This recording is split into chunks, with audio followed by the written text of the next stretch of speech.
Hello दोस्तों, SS मंद्रा YouTube channel में आप सभी का स्वागत है। आज की इस क्लास में हम लोग एक ऐसे टॉपिक पर डीप डाइव करने वाले हैं जो एग्जाम्स के पॉइंट ऑफ व्यू से तो ज़रूरी है ही, पर वैसे भी एक बहुत ही इंस्पायरिंग स्टोरी है। ज़रा सोचिए, एक ऐसे इंसान के बारे में जो पिछले कई दशकों से लगातार लिख रहा हो। हाँ, और सिर्फ लिख नहीं रहा है दोस्तों, बल्कि एक या दो नहीं, पूरे 7,500 से ज्यादा फिल्मी गाने लिखे उन्होंने। एग्जैक्टली। और इतना कमर्शियल काम करने के बाद भी उनकी कलम का वजन इतना हो कि देश का सबसे बड़ा साहित्यिक सम्मान उन्हें मिल जाए। आज हम बात कर रहे हैं 60वें ज्ञानपीठ पुरस्कार 2025 की, जो इस साल तमिल साहित्य के महानायक वीरामुथु जी को दिया गया है। बिल्कुल सही। और आज के सेशन में हमारा मिशन सिर्फ इस हेडलाइन को ऊपर ऊपर से पढ़ना नहीं है।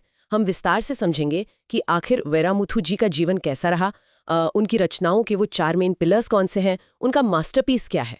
हाँ, और सबसे इंपॉर्टेंट बात, ज्ञानपीठ पुरस्कार का पूरा इतिहास और उसके रूल्स क्या हैं।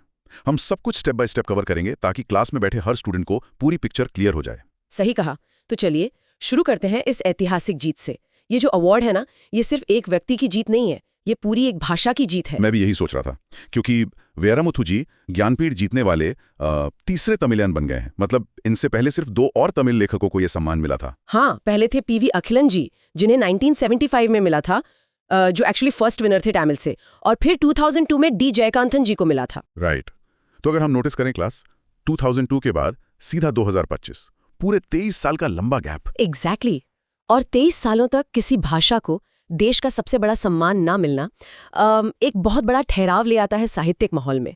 नए राइटर्स को लगने लगता है कि शायद उनकी आवाज नेशनल लेवल पर उतनी सुनी नहीं जा रही। अरे बिल्कुल, ये तो ऐसा हो गया जैसे किसी गांव में दशकों बाद अचानक से झमाझम बारिश हुई हो, है ना, जिसने तमिल साहित्य की जमीन को एकदम से फिर से हरा भरा कर दिया हो। सही एनालॉजी दी आपने। ये सच में एक शानदार वापसी है तमिल लिटरेचर के लिए। लेकिन इस जीत को पूरी तरह समझने के लिए हमें थोड़ा पीछे जाना पड़ेगा। हाँ, मतलब आखिर वीरामुथु जी हैं कौन, उनका बैकग्राउंड क्या है। मैं चाहता हूं कि हम क्लास को उनके शुरुआती जीवन के बारे में थोड़ा बताएं। जरूर। तो उनका जन्म 13 जुलाई 1953 को तमिलनाडु के एक गांव में हुआ था, और उनका जो बचपन का ग्रामीण माहौल था ना, वही उनके साहित्य की सबसे मजबूत नींव बनी। अच्छा, तो उन्होंने अपना कैरियर कब शुरू किया? 1972 में उनका पहला कविता संग्रह प्रकाशित हुआ था, जिसका नाम था वाइगराई मेघंगल। और हैरानी की बात यह है कि 1972 से लेकर आज तक उन्होंने लिखना बंद नहीं किया है। भाई 1972 से ये तो लगभग 50 साल से ज्यादा का टाइम हो गया है। हाँ, उन्होंने अब तक 40 से ज्यादा किताबें लिखी हैं, जिसमें निबंध, उपन्यास, कविताएं, सब कुछ शामिल है। 40 किताबें, वाह। पर इन किताबों में वो लिखते क्या हैं, मतलब इनके थीम्स क्या होते हैं? अगर हम उनके पूरे साहित्य को देखें तो वो मुख्य रूप से 4 पिलर्स यानी 4 स्तंभों पर टिका है। पहला है मानवीय भावनाएं, जहां वो डीप ह्यूमन साइकोलॉजी को एक्सप्लोर करते हैं। ओके, पहला हो गया ह्यूमन इमोशंस। दूसरा स्तंभ है गांव की जिंदगी, यानी ग्रामीण भारत का एकदम सजीव और रॉ वर्णन। तीसरा है पर्यावरण के प्रति उनकी संवेदनशीलता, यानी नेचर से इंसान का कनेक्शन। और चौथा है सामाजिक सच्चाई। सामाजिक सच्चाई? हाँ, मतलब सोसाइटी का जो कड़वा यथार्थ है, बिना किसी मिलावट के उसको पाठकों के सामने रखना। पर यहाँ मेरे दिमाग में एक उलझन आ रही है, और शायद क्लास को भी ये सवाल आ रहा हो। एक ही लेखक एक ही टाइम पर इतनी डीप साइकोलॉजिकल बातें और गांव के बिल्कुल साधारण जिंदगी, दोनों को इतनी सजीवता से कैसे लिख सकता है? ये बहुत अच्छा पॉइंट उठाया आपने। आमतौर पर होता यह है कि राइटर या तो बहुत अर्बन और इंटेलेक्चुअल होता है, या फिर बिल्कुल ग्रामीण बैकग्राउंड का, है ना। हाँ, एग्जैक्टली। दोनों चीजें आपस में टकराती हैं ना। पर वीरामुथु जी की यही तो सबसे बड़ी ताकत है। उन्होंने अपने गांव के अनुभवों को खुद जिया है। गरीबी, किसान की मिट्टी, ये उनका रॉ डेटा है। पर जब वो पढ़ाई के लिए शहर आए और उन्होंने यूनिवर्सिटी लेवल की बौद्धिक नॉलेज ली, तो उन्होंने शब्दों की गहराई समझ ली। ओह, अब मैं समझा। मतलब उन्होंने अपने उस कच्चे जमीनी अनुभव को इस हाईली इंटेलेक्चुअल लेंस के थ्रू फिल्टर करके पेश किया। बिल्कुल। और यही वजह है कि एक पढ़ा लिखा शहरी इंसान भी जब उनकी किताब पढ़ता है तो उसे गांव के काम आदमी का दुख पूरी तरह महसूस हो जाता है। क्या बात है। और जब हम इनकी इतनी विशाल रचनाओं की बात कर ही रहे हैं, तो उनकी उस एक सबसे खास कृति के बारे में बात करना बनता है जिसने उन्हें इस शिखर पर पहुंचाया। हाँ, उनका सबसे चर्चित मास्टरपीस कलिकाट्टू इतिहासम। क्लास आप ध्यान रखना, कई जगह इसे कलिकादू इतिहासम भी लिखा जाता है। इस उपन्यास के लिए उन्हें साहित्य अकेडमी पुरस्कार भी मिला था। राइट। पर इस किताब में ऐसा क्या खास था जो इसे मास्टरपीस कहा जाता है? इसमें 2 चीजें बहुत स्ट्रांग हैं। एक तो उनकी कथा शैली यानी स्टोरी टेलिंग इतनी पावरफुल है कि आप किताब छोड़ ही नहीं पाएंगे। और दूसरा, इसका सांस्कृतिक आधार। इसमें तमिल कल्चर और मिट्टी की महक इतनी डीपली बसी हुई है कि पढ़ने वाले को लगता है वो उस दौर को जी रहा है। सही बात है, यही मिट्टी की महक किसी भी राइटर को पाठकों से जोड़ती है। पर अब मैं उस पॉइंट पर आना चाहता हूँ जो मुझे सबसे ज्यादा सरप्राइजिंग लगा था। कौन सा पॉइंट? ये कि वैरामथु सिर्फ इन साहित्यिक हलकों तक सीमित नहीं रहे। दोस्तों, उन्होंने तमिल फिल्म इंडस्ट्री के लिए 7,500 से ज्यादा सुपरहिट गाने लिखे हैं। ये आंकड़ा तो सच में किसी का भी दिमाग घुमा दे। 7,500 गाने। क्लास, जरा इस नंबर को मैथ्स के हिसाब से सोचो।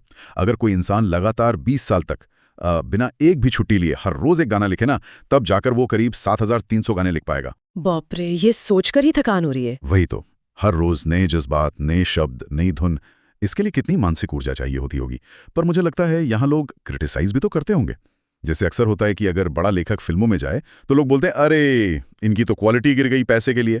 हाँ, ये क्रिटिसिज्म आमतौर पर होता है क्योंकि फिल्मी गानों को थोड़ा लो ब्रो माना जाता है। पर वैरामथु जी के केस में ऐसा नहीं हुआ। अच्छा। उन्होंने फिल्मों में आकर साहित्य को नहीं गिराया, बल्कि फिल्मी गानों के स्टैंडर्ड को साहित्य के लेवल तक उठा दिया। वाह। उन्होंने मास ऑडियंस के लिए काम किया, पर भाषा की पवित्रता बरकरार रखी। और इसका सबसे बड़ा प्रूफ ये है कि उन्हें बेस्ट लिरिसिस्ट के लिए 7 बार नेशनल फिल्म अवार्ड मिल चुका है। 7 बार नेशनल अवार्ड, ये तो लगभग एक अजेय रिकॉर्ड है। मतलब उन्होंने इस मिथक को पूरी तरह तोड़ दिया कि आम जनता के लिए लिखने पर साहित्यिक गरिमा चली जाती है। बिल्कुल। और साहित्य और सिनेमा के इसी अभूतपूर्व योगदान के लिए ना उन्हें भारत सरकार ने ज्ञानपीठ से पहले भी कई बड़े सम्मान दिए हैं। चलिए इस लैडर ऑफ ऑनर्स को जल्दी से देख लेते हैं, क्योंकि एग्जाम्स में ये डेट्स आ सकती हैं। हाँ क्लास, इसको नोट डाउन कर लीजिएगा। सबसे पहले उन्हें कौन सा बड़ा सम्मान मिला था? 2003 में भारत सरकार ने उन्हें पद्मश्री से नवाजा था, खास तौर पर उनके उसी मास्टरपीस कालिकतु इतिहासम के लिए। ठीक है, 2003 में पद्मश्री, और उसके बाद? फिर उनकी एक्सीलेंस लगातार बढ़ती गई। उसके ठीक 11 साल बाद 2014 में उन्हें पद्म भूषण दिया गया। तो देखा जाए तो 2003 में पद्मश्री, 2014 में पद्म भूषण और अब 2025 में ज्ञानपीठ। उनका ग्राफ लगातार ऊपर ही गया है। 50 साल तक अपना बेस्ट देना कोई छोटी बात नहीं है। सही कहा। और उनकी इसी लंबी तपस्या का सबसे बड़ा रिजल्ट है ये 60वां ज्ञानपीठ पुरस्कार।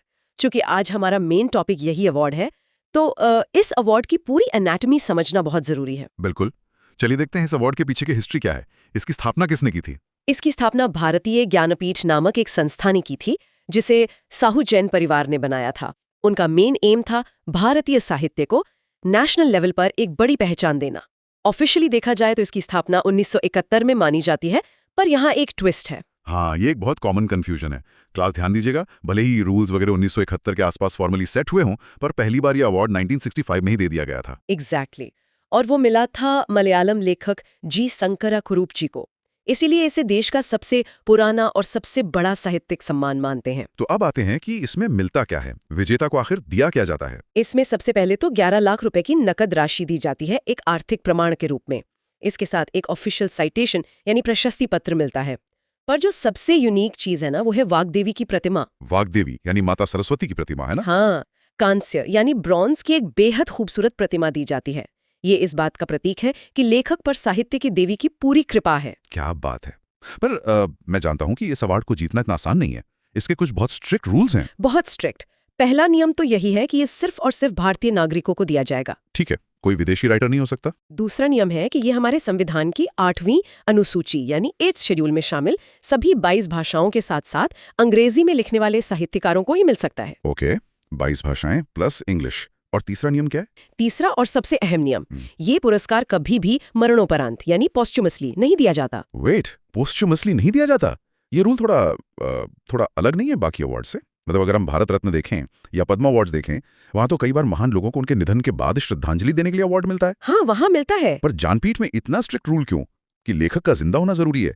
किसी के चले जाने से उनके साहित्य की कीमत कम तो नहीं हो जाती ना?